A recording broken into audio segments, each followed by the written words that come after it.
This is Edward Caulfield from Serious About Service. I would very first like to thank everyone who's taking the time to join us tonight to speak with Marilyn, Suttle, and Lori about Gladys. Gladys represents the more demanding and very assertive customers that more and more of us are facing in the service environment. Lori and Marilyn, could you please start off by explaining what motivated you to write this book and how the world is responding to it?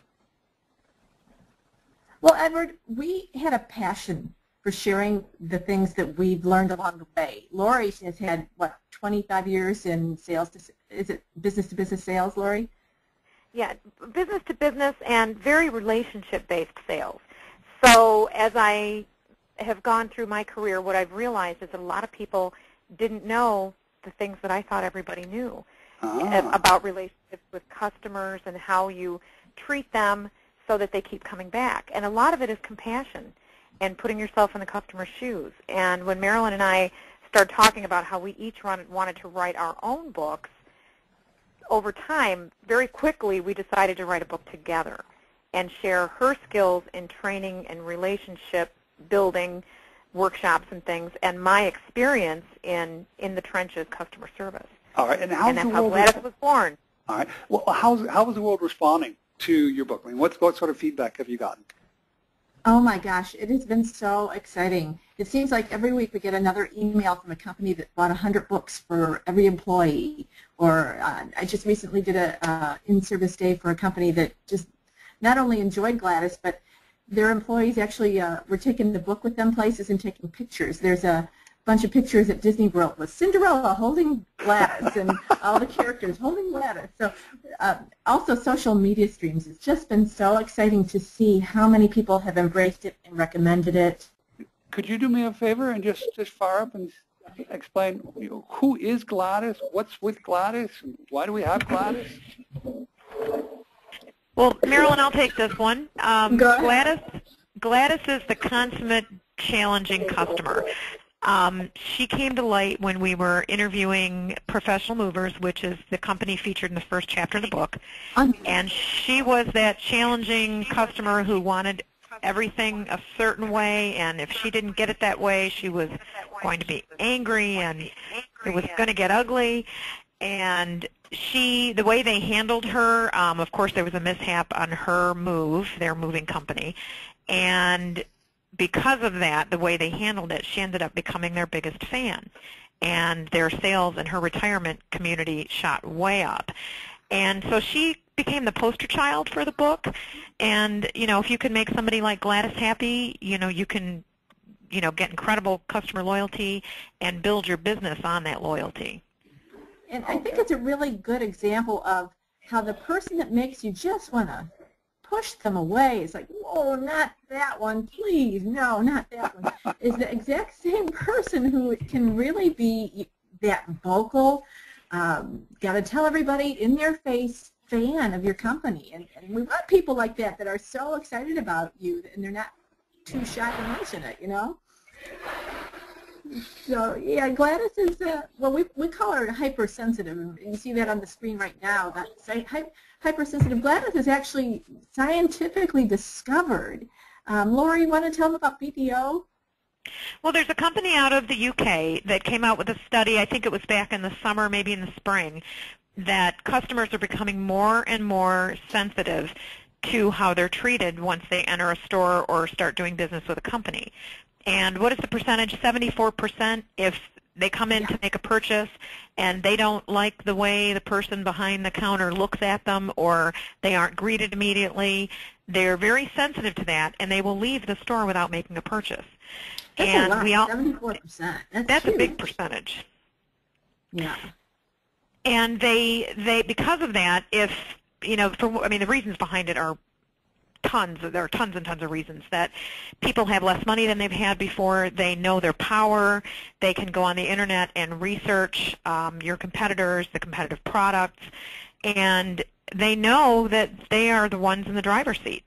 And because of that, they're looking for you to be treating them as well as they expect to be treated, or they'll walk away. Well, and before they even walk away, I know, Edward, I don't know if you're a Gladys. I know that I am. I'm going to be telling other people. And where before you just tell your friends, now you can fire up your iPhone and start tweeting and telling thousands of people when you're not happy. Well, I think perhaps that's part of the curse of being in customer service as long as some of us has been, because you know what goes on behind the screen, and you know how easy or difficult it really is to provide a certain level of service, or at least I find that myself. And if I see someone who looks like they're not even trying, I have to admit it starts to perturb me, because we're not talking about something that is a massive intellectual challenge here. Mm-mm. We're talking about something that really means stepping outside of your own self and looking a little bit more open into other people's needs and desires and wants. Now, I have to admit myself, I sometimes run into customers who just are so selfish. You know, everything is them.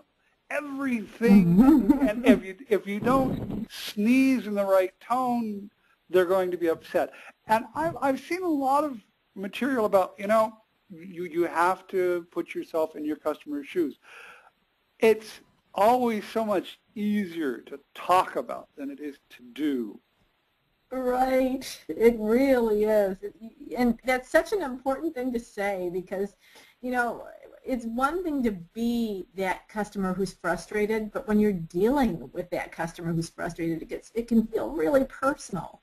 Mm-hmm. So, you know, I kind of like to start by just, you know, think about it in terms of you as a shopper today, you as a client today, or you in any field of endeavor that you're doing.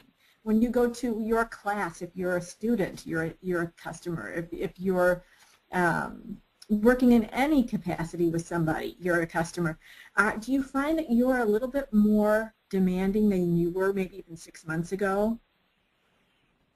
I think we all are, aren't we? Yeah. And we, because of the economy, I think we have more appreciation for our dollars than ever before.